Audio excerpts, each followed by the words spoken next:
Welcome to the Probate Realtor Show, your one source for selling and buying real estate through trust and probate. Hear directly from the best attorneys and trusted advisors on how executors and administrators navigate the probate process in and out of court.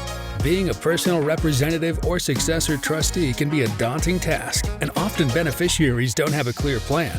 Let us help you make the right decision for your clients, your family, and your legacy. And now, here's your host, the probate realtor himself, Matias Baker Masucci. Hello, everybody, and welcome to another episode. Today, we are talking to Glen Kangas. Glen, welcome to the show. Thank you. It's great to be here. Appreciate the opportunity. Absolutely. Glen is an appraiser. And if you know, well, maybe you don't know this about me, but I have a soft spot for appraiser. And let me tell you why. When I took my broker course, I had already been in real estate for a little bit. So as part of the training, I took an appraisal course and I absolutely loved it. I was like, wow, you can really figure out the value. If you can figure out the value of an asset, you have so much power. So that's why I have an admiration for what you do, Glen. One of the things that I wanted to talk to you about and why I'm having you on the show, one of the starting point is time of death appraisal. This is something that happens in our business of trust and probate somewhat with regularity. Well, first of all, actually, tell me what is an appraisal? Well, the appraisal, actually, the purpose of an appraisal and the existence of an appraiser in general is the appraiser's job is to be the independent, unbiased, disinterested third party. In the majority of real estate transactions, everybody in the transaction is pretty much tied to it in one way or another, either emotionally or financially. And the appraisers exists to be someone who comes in and is just the analyst. It's like they don't care about any other stuff. I joke that we're cold-hearted, we're just a cold-hearted analyst, but that's our job. Our job is to be that way. We're like the referee or the umpire. That's our job, is to be independent. So it's very important in the process, and that's why it's significant. So the appraisal itself, we actually have processes that we follow as appraisers. We have standards that we follow that are peer supported and peer reviewed in the process to make sure that we're doing it the right way, that we're not using a method that's not acceptable or that doesn't make sense. And we try to be as transparent as possible too, and what we're doing, why we're doing it, and why we arrive at the value that we arrive at. So that's kind of in a nutshell the job of an appraiser and why an appraiser exists. Very good. Let's talk about the collection of data. Obviously, it's analyzing information. Do you have a standard approach to collecting information regarding a property? Yes, absolutely. The most significant thing is inspecting the property. Now, in date of death appraisals, we can't always inspect the property. There's times when it's already been sold or there's an issue or something like that. But the collection of data, as far as inspecting it, to measure it, see it, understand the condition, of the property and where it sits and things like that is really important. But then after that, we go through the process of just looking up comparable data. The great thing about nowadays is with computerized MLS, it's much easier than it used to be to find all of the data.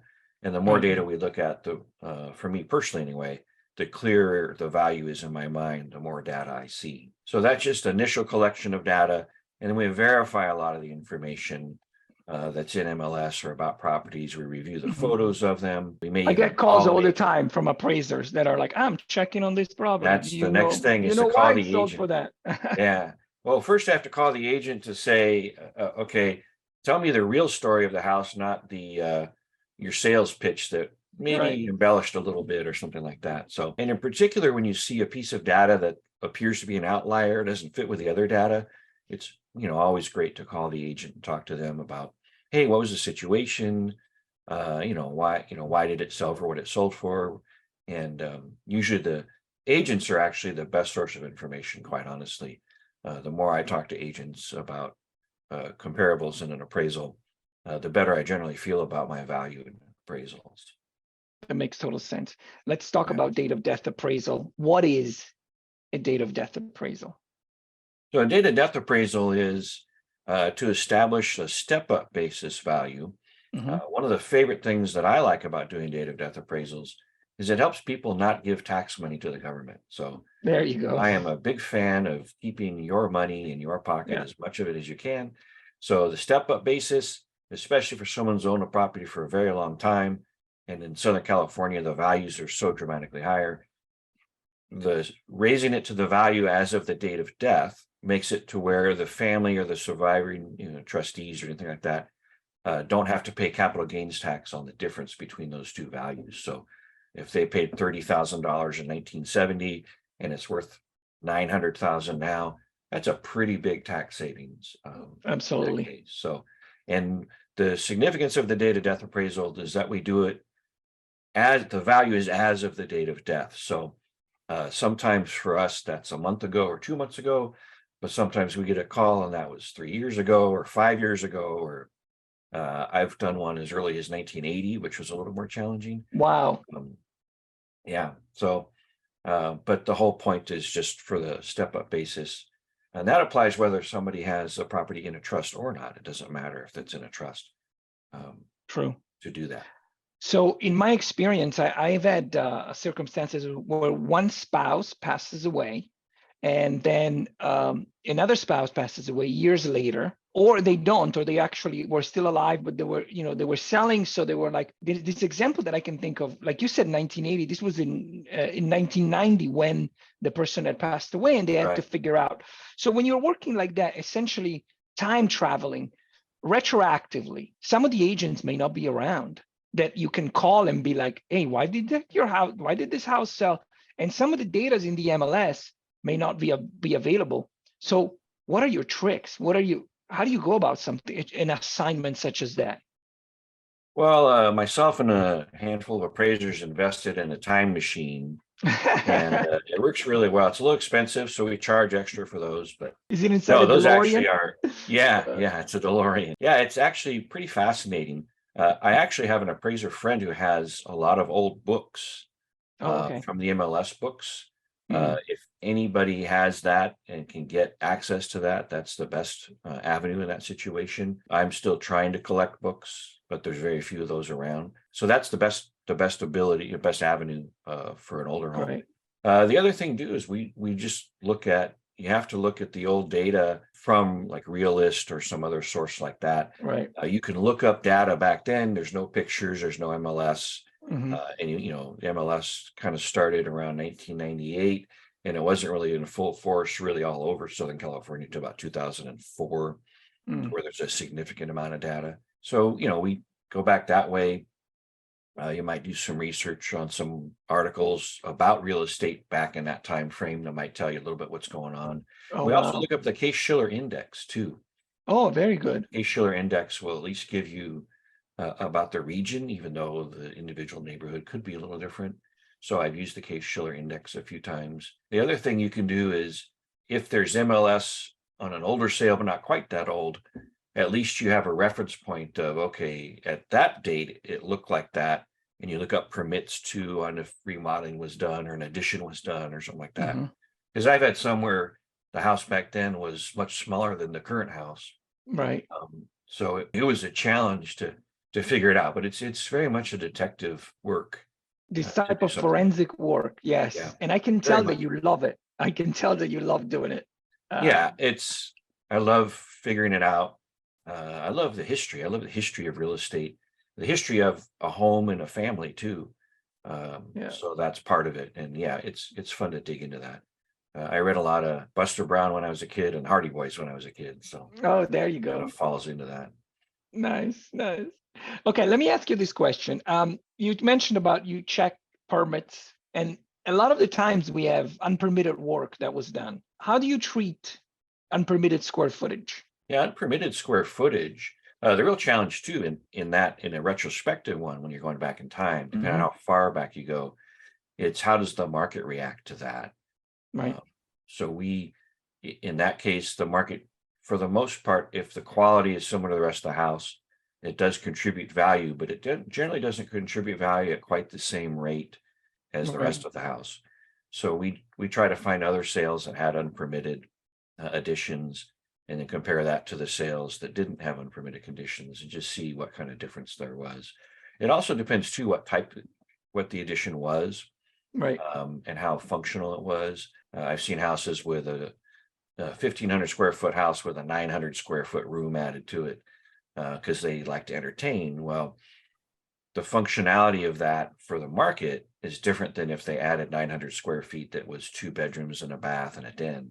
Of course. So we look at that kind of stuff too. But yeah, it's definitely more detective work, more finding sales that had some type of similar issue, just to see how the market reacted to it. That makes total sense. Let me ask you another question.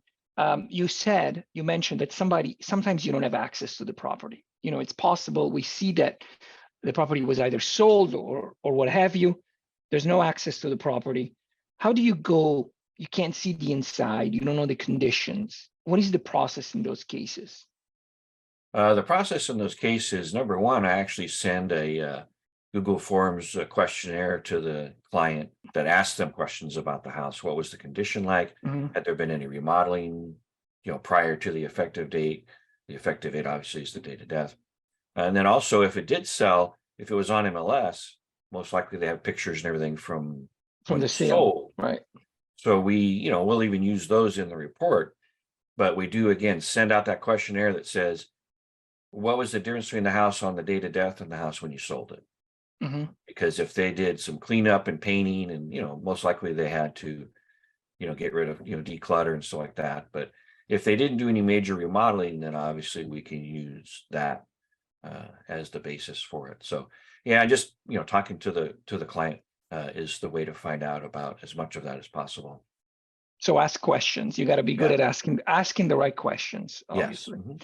Let's talk briefly about fractional interest. Mhm. I know that this happens in my business. Somebody said, half of this property is in probate, the other half is just standard sale, because it was a tenancy in common or whatever their circumstances may be. So my question to you is relatively specific. Let's say you have a 50% interest on a property and half of it, and you have to appraise just the half of it. Are you just splitting it in half? Is it that simple? Is that valuation of the whole and then split it in half? There's usually actually, you start with valuing the whole thing Mhm. and then identifying the interest that's being appraised. But the majority of time, there's a fractional interest marketability discount that we make. And there's actually been case law in California. I've been in several seminars and webinars with judges and attorneys and that where they've cited case law that shows what the fractional interest marketability discount was. So if somebody owns 50%, how hard is it to sell that 50%? Right. Well, if you sold it, there's going to be some discount for the most part of the market. The biggest thing is we try to call people who have been involved in sales like that and Mhm. ask them what they felt that the difference was. Just a survey method of realtors with experience. But again, we also refer to the case law that kind of the IRS with the case laws kind of set guidelines that said, well, you should be around here. Right. And we just cite that and reference that in the thing. But yeah, there's definitely a discount trying to sell a piece of the whole rather than selling the whole. There are issues that come with that. Yeah, that makes total sense. Now, if I remember correctly from my old days of training, I remember reading about the three methods of appraisal, the three methods of approach. I use the comparison approach all the time, and I use the income approach just almost as often whenever I'm appraising an apartment building, shopping mall, or whatever, or what have you. However, there is a third method also, which is the cost approach. Which I remember reading and never applying. Like things like churches and things that don't produce income. Did you find yourself having to use the cost approach anytime in your career? Yeah, we actually use the cost approach on a pretty regular basis. The Okay. newer the property, the more relative and effective it is. Mhm. With an old property, when you're trying to estimate depreciation, what's the cost to rebuild it now, the way it, the same or similar. Yeah. There's also a reproduction cost or a replacement cost. All right. Reproduction, like on a Wallace Neff style home or some type of significant architecture, Yes. significant home, a craftsman or something like that. Reproduction cost would be to do it just like it was. Mhm. Replacement cost is to build something similar, but not necessarily exactly like it. And this could be big differences. But yeah, the cost approach is actually really a great method to kind of tell you what the maximum value is. If somebody can reproduce it for that Right. with the land, it tells you there's no reason to pay a lot more than that. Yes. And most people would pay less than whatever the cost approach would generate, especially when we include entrepreneurial profit in that. That makes sense. And that's actually in reviewing appraisals. A lot of times you see the cost approach points out where somebody kind of appraised a property.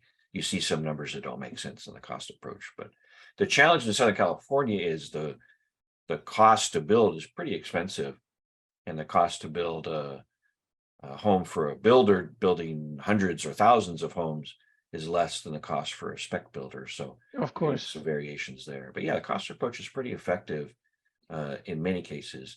But the older the house, the less effective it tends to be. Just depreciation is hard to calculate because there's multiple facets of depreciation in a house.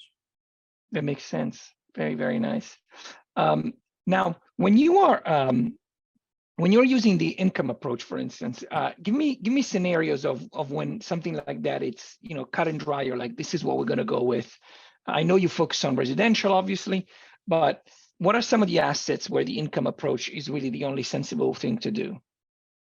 Yeah, the income approach we use for 2 to 4 unit properties, which as Mhm. residential appraisers, we do up to 4 units. So we Nice. definitely do that. You can do it on a single family in a neighborhood or an area where there's a lot of single family rentals. Mhm. That's certainly, and the income approach there is not the only approach relied on it, but it's a great verification method of, the sales comparison is saying this, and then the income is saying this, and then you reconcile. And when people do apartment buildings, I don't do them again because 4 units is my max, but Mhm.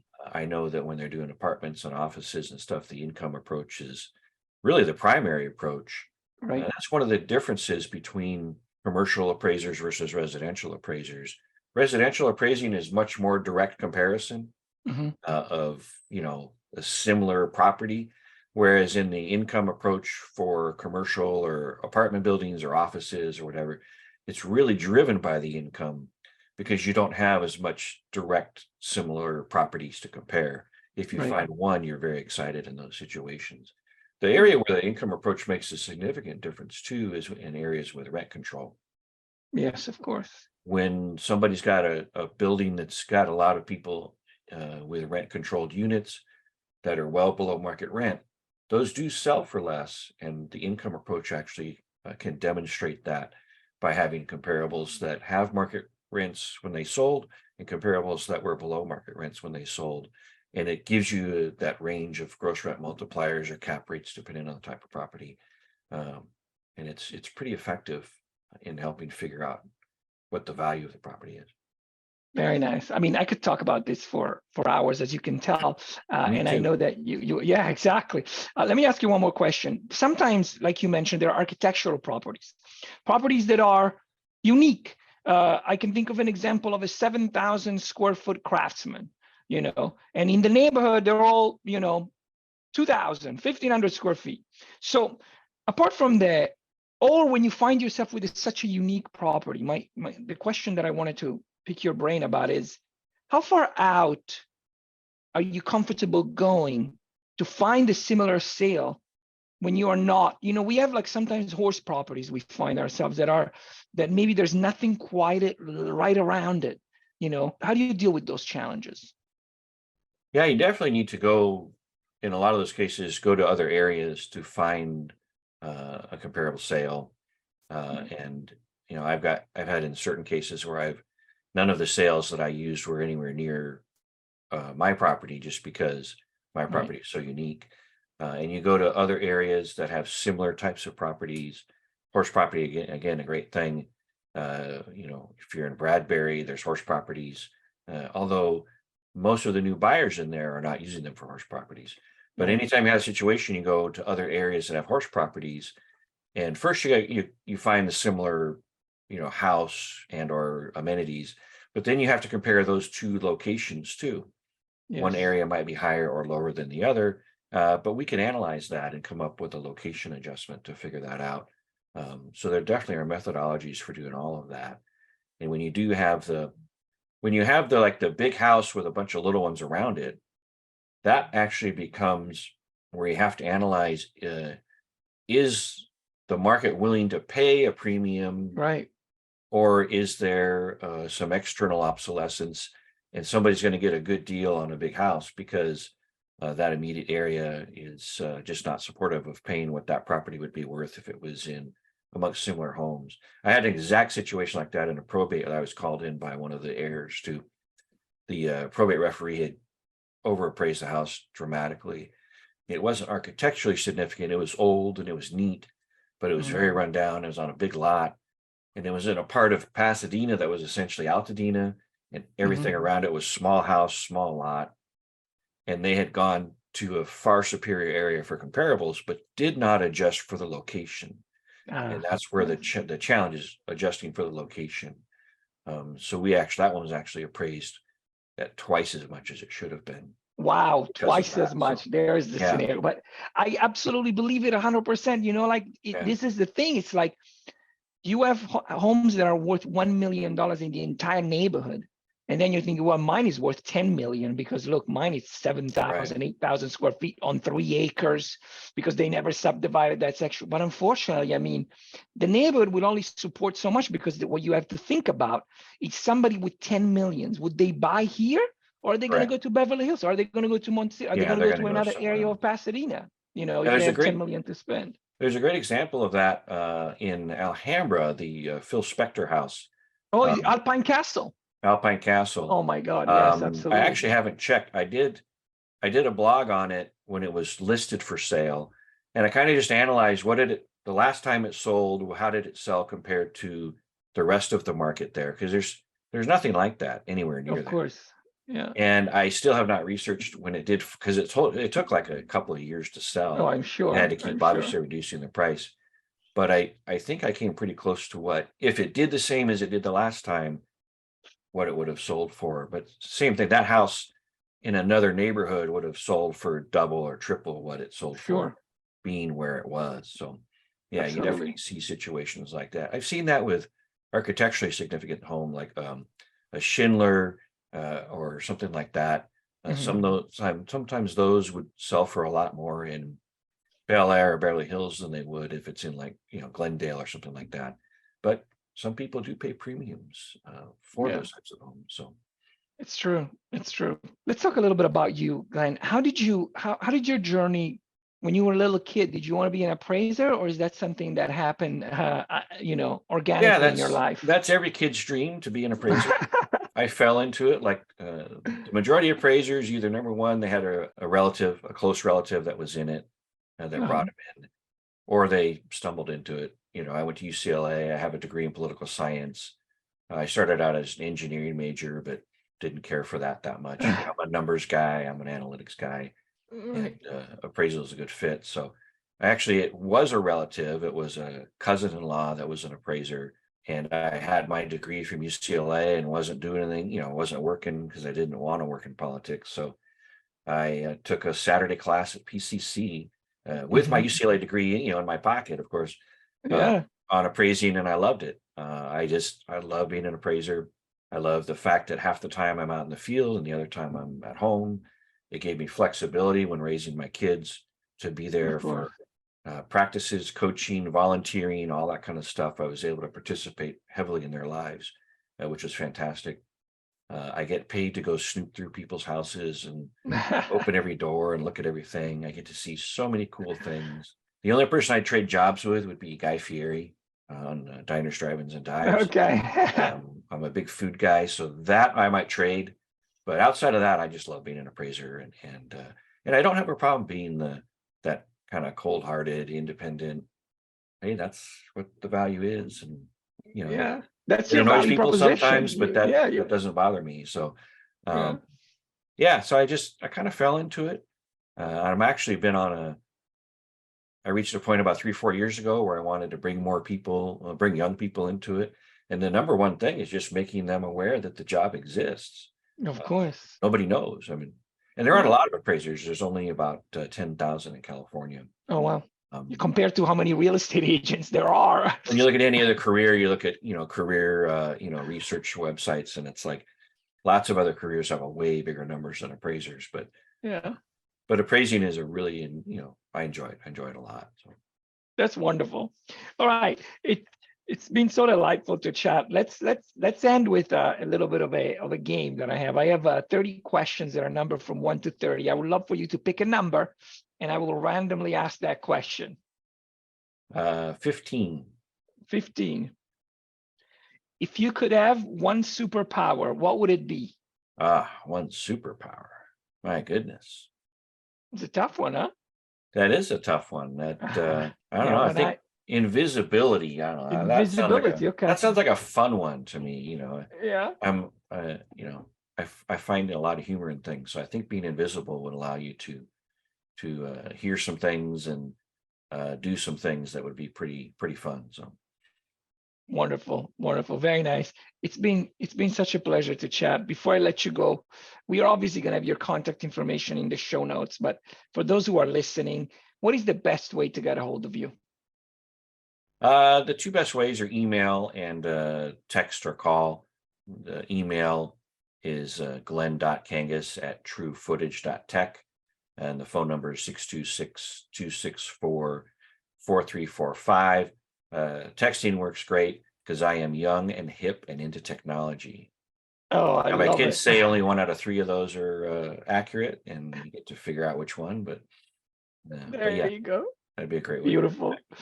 Glen, thank you so much for coming. I feel like we only scratched the surface, really. I'd love to have you back. You mentioned some things that really we could talk more about. So thank you so much for stopping by the show. It's been a pleasure to have you. Thank you, everybody who's joining us for this show, and we will see you on the next episode. Bye. Great. Thanks a lot. Bye.